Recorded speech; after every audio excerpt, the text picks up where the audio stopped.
Pakistan air force చేసిన దాడికి పాకిస్తాన్లోనే ఉన్న ఖైబర్ పఖ్తుంఖ్వా ఈ ప్రావిన్స్లో దాదాపు 30 మంది చనిపోయారు. దానిలో ఎక్కువ భాగం మహిళలు, పిల్లలు కూడా ఉన్నారు.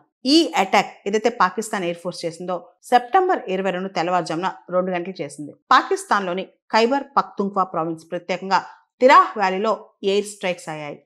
యాక్చువల్లీ పాకిస్తాన్ ఎయిర్ స్ట్రైక్స్ ఎందుకు చేసింది, తన ప్రజల మీద ఎందుకు చేయాల్సి వచ్చింది? ఇక్కడ తెహ్రీక్ తాలిబాన్ పాకిస్తాన్ టీటీపీ అని చెప్పి ఒక టెర్రరిస్ట్ గ్రూప్ ఉంది. వాళ్ళు పాకిస్తాన్కి వ్యతిరేకమైన చర్యలు చేస్తున్నారనమాట. వాళ్ళ హైడౌట్స్ మీద అటాక్ చేస్తున్నామని చెప్పి పాకిస్తాన్ ఎయిర్ ఫోర్స్ అనుకుంది. కానీ అమాయకులు ప్రాణాలు కోల్పోయారు. ఈ ఖైబర్ పఖ్తుంఖ్వా ప్రావిన్స్ ఏదైతే ఉందో ఇది పాకిస్తాన్ ఆఫ్ఘనిస్తాన్ బార్డర్ ప్రాంతంలో ఉందన్నమాట. చాలా ఆఫ్ఘనిస్తాన్కి సంబంధించిన టెర్రరిస్ట్ గ్రూపులు కూడా ఈ ఖైబర్ పఖ్తుంఖ్వా ప్రావిన్స్లో హైడౌట్స్ పెట్టుకున్నాయంట. అంతేకాదు తెహ్రీక్ తాలిబాన్ పాకిస్తాన్ ఏదైతే ఉందో ఈ టెర్రర్ గ్రూప్స్, వీళ్ళకి ఆఫ్ఘనిస్తాన్ నుంచి కూడా సపోర్ట్ అందుతుందంట.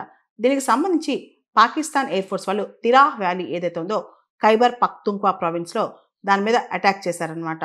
అండ్ దాదాపు 30 మంది చనిపోయారు అమాయకులు. దానిలో కొంతమంది మిలిటెంట్స్ కూడా ఉన్నారని చెప్పి పాకిస్తాన్ చెప్తుంది. ఇక్కడ సివిలియన్స్ కూడా చాలా మంది చనిపోయారు. ముఖ్యంగా ఎవరైతే TTP Tehreek Taliban Pakistan militant leaders ఉన్నారో అమన్ గుల్ కానీ, మసూద్ ఖాన్ కానీ, వీళ్ళందరూ కూడా దీనిలో కొంతమంది చనిపోయినట్లు కూడా తెలుస్తుందన్నమాట.